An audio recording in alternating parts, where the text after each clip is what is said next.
ओम नमः शिवाय मित्रों, आज के वीडियो में मैं आपको बताने जा रहा हूं कि कैसे एक तांत्रिक मेरे पीछे पड़ गया। सत्य सदैव अटल रहता है। मेरे चैनल को सब्सक्राइब कर ले, साथ ही घंटे वाले आइकन को दबा लें। मित्रों, ये घटना आज से लगभग 3 साल पहले की है। उस समय मैं अपने गुरु के निर्देशन में दीक्षा ग्रहण कर रहा था। मैं बहुत सारी चीज़ों को सीख रहा था।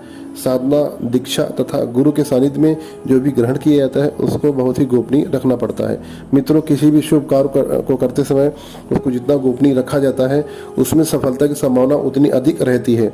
मेरे रिलेशन में बुआ जी, जो कि इलाहाबाद में रहती हैं, वे कुछ दिनों के लिए मेरे घर पे आई हुई थी।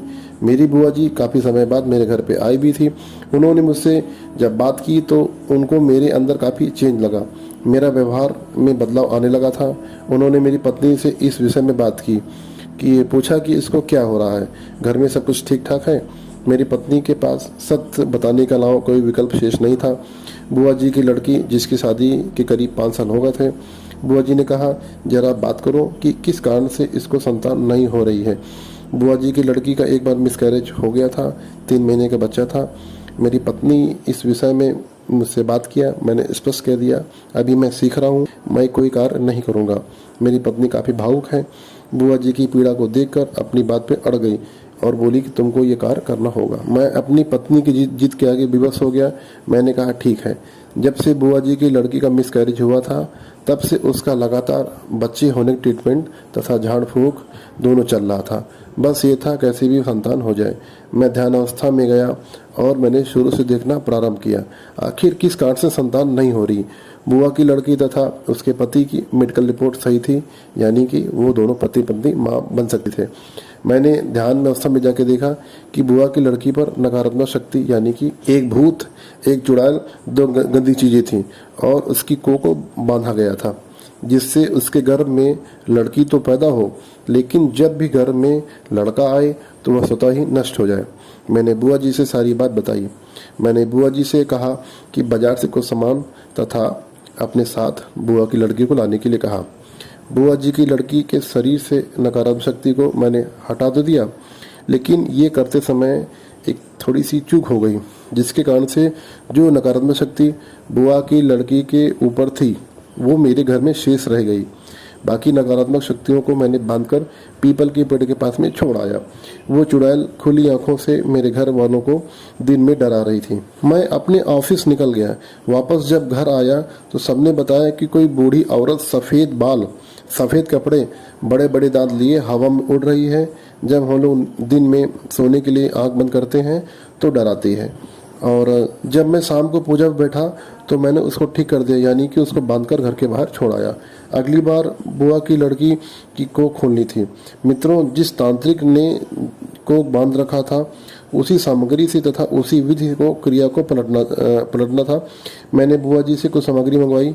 जैसे ही मैंने कोख खोली, बुआ जी की लड़की बेहोश हो गई और बुआ जी की लड़की मैंने स्पर्श तक नहीं किया था। बुआ जी की लड़की की कोख में एक प्रेत बैठाया गया था, जिससे कोई भी लड़का पैदा ना हो सके। उसको भी मैंने ठीक किया, उसको मैंने हटाया। मैंने बुआ जी की लड़की को एक अभिमंत्रित धागा उसके हाथ में बांध दिया और मैंने कहा, किसी भी दशा में ये धागा मत खोलना। उसके बाद बुआ जी वापस अपने घर इलाहाबाद चली गई। मैंने पुत्र प्राप्ति के लिए एक विधि तथा एक व्रत करने के लिए कहा था। इधर मैंने बुआ जी की लड़की की कोख खोली, उधर जिस तांत्रिक ने कोख बांध रखी थी उसको जानकारी हो गई कि किसी ने कोख खोल दिया है। उस तांत्रिक ने कुछ क्रिया किया जिससे बुआ की लड़की को अजीब तरह की बीमारी हो गई, या कह लीजिए अजीब तरीके से वो चिल्लाने लगी और कहने लगी, ये धागा मैं निकाल कर फेंक दूंगी, मुझे इस धागे से उलझन हो रही है, मेरा दम घुट रहा है। जब तक बुआ जी उसको रोकती तब तक उसने धागा निकाल कर फेंक दिया था। जैसे ही धागा निकाल कर फेंका, उसकी तबीयत लगातार बिगड़ने लगी। बुआ जी ने मेरी पत्नी से इस विषय में बात की। मेरी पत्नी ने मुझे फ़ोन किया, सारी बात बताई। उससे पहले ही मुझे आभास हो गया मेरी पत्नी बुआ जी की लड़की के लिए एक विधि करने वाली थी। मैंने अपनी पत्नी को कहा, आपको कुछ भी करने की आवश्यकता नहीं है, मैं अभी हेड ऑफिस में हूँ, घर में आके मैं देख लूँगा। मेरी पत्नी काफ़ी भावुक स्वभाव की है और बुआ जी की लड़की की तकलीफ को दूर करने के लिए मेरी गैर मौजूदगी में वो विधि करने लगी। उस तांत्रिक ने मेरी बुआ जी की लड़की के ऊपर एक बेताल छोड़ रखा था जो उसको परेशान कर रहा था। मेरी पत्नी ने जैसे ही दीपक जलाया और मंत्र जप शुरू किया, उधर बुआ जी की लड़की को 1 घंटे के अंदर आराम मिल गया, वो यानी कि वो ठीक हो गई। मैं करीब घर पे 6:30 बजे के आसपास घर में पहुंचा और नहा धोकर जैसे ही मैं पूजा घर में गया और पूजा घर की स्थिति देखकर मेरा गुस्सा 7वें आसमान पर पहुंच गया। मैंने तेज आवाज लगाकर पत्नी को बुलाया। मैंने पत्नी को पूजा घर दिखाया, उसके भी कान खड़े हो गए। मेरी पत्नी ने जो पूजन किया था उसके कारण बुआ जी की लड़की तो ठीक हो गई थी, परंतु वो बेताल मेरे पूजा घर में आ गया था। मेरे पूजा घर में आग भी लग गई थी और वह आग अपने आप बुझ भी गई थी। मेरी पत्नी की माला भी उसी आग में जल गई थी। मेरे भोलेनाथ बाबा जिस नीले वस्त्र के ऊपर विराजमान थे वो कपड़ा भी थोड़ा सा जल गया था। जहाँ पर दीपक जल रहा था उसके आसपास आग नहीं लगी थी, पाटे के किनारे आग लगी थी। अगर मंदिर में साक्षात बाबा भोलेनाथ, माता दुर्गा तथा अन्य शक्तियाँ विराजमान न होती तो मेरा पूजा घर के साथ साथ मेरा कमरा पूरा जल के राख हो जाता। मैं तुरंत बाजार गया और बाबा भोलेनाथ के आसन के लिए कपड़ा लेके आया। उस दिन पत्नी को अपने किए गए कार्य पे दुख हुआ। वो तांत्रिक हाथ धो के मेरे पीछे पड़ गया।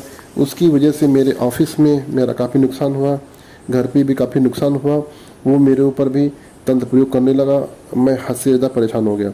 मैंने इस विषय में गुरुजी से बात किया तो गुरुजी ने आदेश दिया कि आप तुरंत उसकी सहायता करना बंद करिए। मैंने बुआ जी से स्पष्ट कह दिया मैं अभी कुछ नहीं कर सकता हूँ। मेरा कितना आर्थिक और शारीरिक नुकसान हुआ इसकी कल्पना कोई भी नहीं कर सकता है। रिलेशन की बात थी और कुछ कह नहीं सकता था। उस दिन से मुझे एक सीख मिली कि किसी भी केस को सोच समझकर उसके हाथ में डालना चाहिए। मित्रों, सबसे पहले खुद की सुरक्षा अनिवार्य होती है। अगर सुरक्षा घेरा मजबूत ना हो तो जान भी जा सकती है। तंत्र शास्त्र बहुत ही खतरनाक होता है मित्रों, और इसमें गलती की गुंजाइश बिल्कुल भी नहीं होती है। आशा करता हूँ मेरा व्यक्तिगत अनुभव आपको पसंद आया होगा और आपको काफ़ी कुछ सीखने को मिला होगा। और वीडियो को लाइक कर दें। तो मिलते हैं अगले शनिवार को नए वीडियो के साथ में। ओम नमः शिवाय।